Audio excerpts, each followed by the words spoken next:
우리는 성경을 통해서 알다시피 성령은 지혜와 권능의 영이십니다. 하나님의 영이시니까 그래요. 우리 사람도 또 심지어 마귀도 어느 정도의 능력이 있어요. 그래서 열심히 하면 나름대로의 성과를 그것도 하나님이 허용한 범위 내에서 얻기도 합니다. 하나님 없이 잘 되는 게 잘 되는 건 아니지만 그래도 어느 정도의 성과는 있어요. 예수를 믿지 않는 사람도 사업에서 열심히 하다 보면 좋은 성과를 얻는 경우도 있고 학업에서도 마찬가지입니다. 바벨탑도 사람들이 모여서 만들었었고요.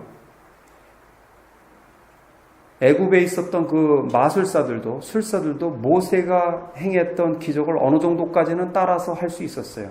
근데 중요한 건 뭐냐면 사람의 능력이나 귀신의 능력은 하나님의 능력에 비할 바가 못 된다는 거예요. 삼손, 다윗, 그 신체에서 몸에서 힘이 나오는데 이건 성령께서 주시는 힘이었어요. 사람이 상상할 수 없는 힘이 나왔어요. 다니엘, 솔로몬, 그들에겐 지혜가 있었는데 사람들이 보통 공부해서 얻을 수 있는 수준의 지혜가 아니었어요. 하나님이 주시는 지혜예요. 요셉, 에스더, 사회적으로 출세를 하게 되는데 인간적인 출세 방식으로 출세한 게 아니에요. 하나님이 직접 개입하셔서 그들에게 그런 지위를 허락하셨어요. 욥, 부자가 되었는데 단순히 그냥 부자가 된 게 아니에요. 당대의 그 지역에서 제일 부자였다가 그것도 하나님이 보호하셨다가 시험을 통과하고 연단을 끝난 후에 다시 부자를 만들어 주시는데 그 부자는 보통 사람이 상상할 수 없는 부를 그가 얻게 되었어요. 하나님이 주신 부예요. 이렇게 성령께서 함께 하시면 큰 역사가 있습니다. 이게 하나님 방식이에요. 그러면 성령의 특징은 무엇이냐? 이게 성령을 따라 산다 또는 성령에 이끌리는 삶을 산다. 그러면 성령의 특징은 뭐예요? 오늘 세 가지만 간단하게 얘기하면, 첫째, 성령은 예수님의 영입니다. 그리스도의 영. 요한복음 16장 13절 14절을 보면 성령께서는 자의로 말하지 않고요, 보고 들은 것을 말씀하시고 예수님에 대해서 예수님 것을 가지고 예수님에 대해서 증거하시는 영이 성령이셔요. 따라서 성령에 이끌리는 사람은 뭐에 관해서 얘기하겠어요? 예수님에 관해서 얘기를 해요. 자기가 뭐 조금만 잘했다? 자기 얘기 안 해요. 성령께서 하신 것이기 때문에 예수에 대해서 얘기해요. 예수님께서 이렇게 하신 것을 저절로 얘기가 나올 수밖에 없어요. 그게 성령에 이끌리는 사람의 특징이에요. 따라서 교만하지 않아요. 교만할 수가 없어요. 자기한테 덕이 없는데 뭘 교만할 수 있겠어요. 그리고 두 번째, 성령의 특징 가운데 하나, 고린도전서 12장 7절을 보면 성령의 은사에 대해서 정의가 나와 있는데 이렇게 나와 있어요. 각 사람에게 성령의 나타남을 주심은 유익하게 하려 하심이라. 거기서 유익하게 하려라고 할 때 그 유익함은 뭐냐면 common good이에요. 무슨 말이냐면 교회의 덕을 세우기 위해서 그 은사를 주셨다는 거예요.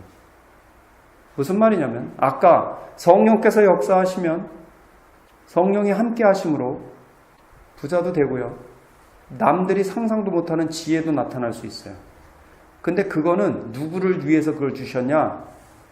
내가 속해 있는 공동체를 위해서, 또 내 주변 사람들을 위해서, 하나님의 백성들을 위해서 쓰라고 주신 거예요.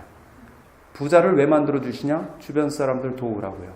지위를 왜 높여 주시냐? 에스더와 같이, 요셉과 같이 사람들 살리라고 주시는 거란 말이에요. 나 하나 잘 먹고 잘 살겠다고 주시는 게 아니란 말이에요. 그래서 하나님은 그 싹수를 보세요.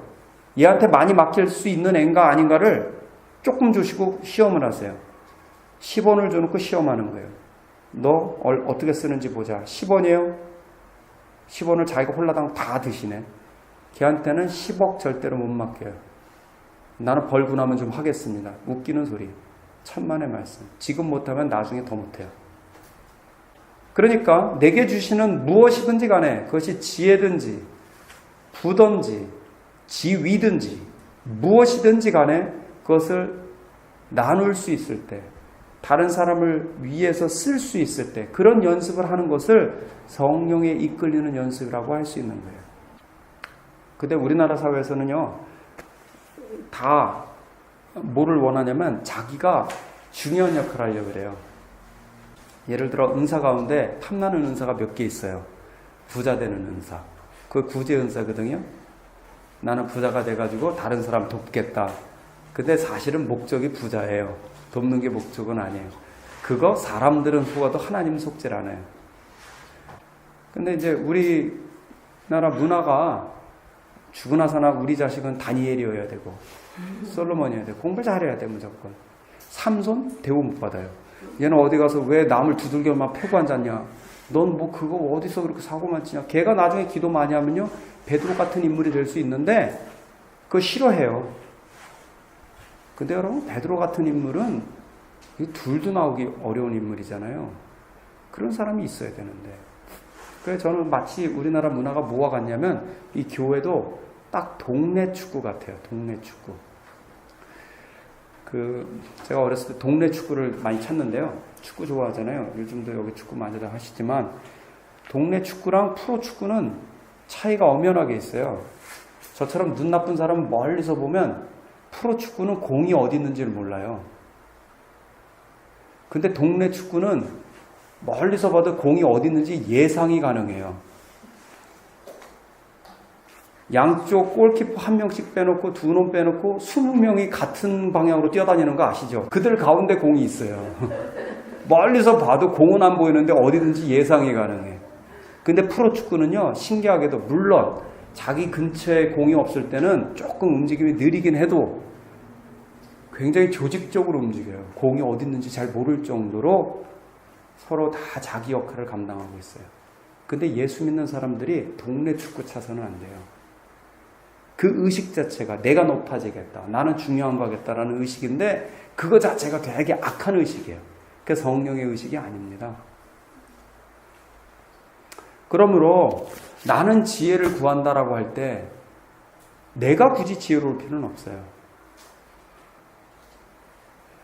내가 그리스도 몸 안에 섞여서 있으면서 나는 내가 가진 것을 여기에 심는 연습만 하면 성령께서 다 그것을 흔들어서 나는 공부를 지지리도 못하고 나는 공부를 정말 미워하고 싫어하는데 누군가는 하나님이 주신 솔로몬과 다니엘과 같은 사람이 있어서 그를 통해서 전달되는 메시지가 나를 지혜롭게 만들어요. 그럼 나는 지혜로운 사람이 되는 거예요. 그게 하나님이 지혜를 공급하시는 방법이에요. 그런데 우리는 누구나 내가 다 지혜롭고 내가 다니엘 되고 내가 솔로몬 되고 내가 삼손까지 되려고 그러면 그럼 마치 뭐 같냐면요. 다른 사람의 도움을 안 받겠다는 거예요. 그거는 또 다른 말로 뭐냐면 나도 다른 사람 도움 안 주겠다는 거랑 똑같아요. 그냥 독립적인 개체가 되겠다는 욕구예요. 선악과의 뿌리랑 같아요. 네가 스스로 지혜로워 봐라. 그 뿌리랑 다르지 않잖아요. 그러니까 우리는 다 부분적으로 지어놓으시고 부분적으로 은사를 주셔서 내가 갖지 않은 것을 부러워할 건 없고 다만 내가 갖지 않은 것이 있다면 하나님께 구하세요. 내가 그렇다고 하나님 갑자기 어느 날 나는 정말 돌대가리인데 다니엘과 같은 지혜를 확 주시고 솔로몬과 그게 아니고요. 교회를 통해서 다 이렇게 해서 내게 필요한 지혜와 말씀을 공급하셔요. 그 말씀은 듣지도 않고 하늘에서 꼭 지혜가 와야 돼. 하늘에서 뭔가 떨어져야 돼. 왜 남들은 기도하면 하늘에서 뭐가 왔다는데 나한테는 왜 오는 게 없냐?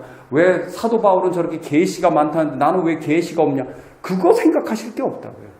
우리는 이렇게 다 부분적으로 주셔놨다. 그러니까 나는 내가 할 게 뭐예요? 다른 사람을 내 것을 가지고 내게 주신 걸 가지고 기도하면서 돕는 것만 하면 된다. 그렇게 할 때 성령의 인도하심, 성령에 이끌리는 삶을 살게 될 줄을 믿습니다. 그게 두 번째예요. 세 번째, 마지막. 방금 표현했던 말인데 성령의 이끌림을 받아야 된다 그랬어요. 예수께서 성령에 이끌리어. 무슨 말입니까? 성령이 이끄신다라는 거예요. 성령은 부리는 영이 아니에요. 세상의 귀신들은 때로는 부릴 수 있을지 몰라요. 그런데 성령 하나님은 본질상 하나님의 영이고 하나님이시기 때문에 우리가 부린다고 부려지는 영도 아니고 부리는 것이 아니에요. 그분이 하나님이고 나는 종이에요. 따라서 영을 부리듯 부리는 식으로 이게 그렇게 하나님을 접근하면 절대 안 됩니다. 성령에게는 순복하는 거예요. 제가 전에도 한번 나눴으나 다시 한번 열왕기상 19장을 읽다가 어느 날 이런 생각을 했어요. 열왕기상 19장을 보면 엘리야가 18장에서 그 땅에 종교개혁을 일으켜요. 3년 반 동안 기근이 있었고 기근 후에 하나님께서 거기 가서 이제 사람들에게 비가 올 것을 말하게 하시죠. 아합왕 그래놓고 바알 선지자들 다 450명, 다 아세라 선지자 400명 다 모아놔요. 모아놓고는 참신이 누군지 경합을 벌입니다. 경합을 벌이는데 엘리야가 기도했더니 불이 내리고요. 엘리야가 기도했더니 하늘에서 먹구름이 오면서 비가 내리고 엘리야가 그리고는 능력으로 자기 허리띠를 띠고 아합 왕 병거 앞서서 달려가요. 600만 불의 사나이죠. 그런 초능력 같은 하나님의 능력을 발휘했던 게 엘리야 선지자입니다. 근데 19장 초 딱 보면 이렇게 돼 있어요. 아합 왕에게는 왕비가 있었는데 그 왕비가 사실은 그 땅에 바알과 아세라의 우상을 가지고 들어온 여자예요. 그 선지자들을 이 여자가 양성한 여자이기도 해요. 자기의 선지자들이 다 죽임을 당했다라는 것을 알고 노발대발하죠. 그리고 엘리야에게 메신저를 보내가지고 뭐라고 경고하냐면 네가 죽였던 그 선지자의 하나와 같이 내가 너를 만들겠다. 내일까지 그렇게 만들겠다 그래요. 저는 그거 맨 처음에 예전에 읽을 때 어떤 생각이 들었냐면 야, 저 여자 겁도 없네. 뭐가 쉬었지? 지금 아니 엘리야가 어떤 선지자인 줄 알아? 기도했더니 하늘에서 불이 내리고 기도했더니 3년 반 동안 기근이었던 땅에 먹구름이 와가지고 비를 내리고 능력으로 허리를 띠고 달려갈 수 있었던 그 선지자를 지금 무슨 저 배짱으로 저러고 있냐? 근데 2절에 보니까 이상한 얘기가 있어요. 엘리야가 튀는 거예요. 저는 이거서 아니 왜 이러냐? 왜 굳이 저렇게 그래놓고 켜놓고는 뭐 다 죽었네, 자기도 죽고 싶네, 막 그러고 있는 거예요. 제가 그래서 이상하다, 이거 왜 이러지? 근데 맨 처음엔 궁금했는데 나중에 깨닫고 나니 그게 은혜가 됐어요. 엘리야는 자기가 하나님의 종이지 하나님을 부리는 사람이 아니라는 걸 알고 있었던 종인 거예요.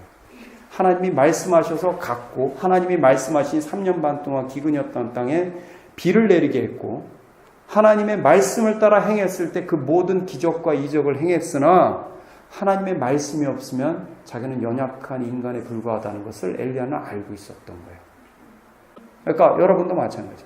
하나님을 부려먹는 사람들 절대로 되지 마세요. 이래라 저래라 하나님한테 그런 식으로 얘기하지 마세요. 엎드리세요. 엎드려서 하나님 종이 여기 있습니다. 나를 긍휼히 여기소서. 하나님이 주인이십니다. 나를 이끄소서. 이 말밖에 할 거 없어요. 아니면 입들 다 그냥 shut up. 입들 다 그냥 닥치라고. 우리 다 같이 기도합시다.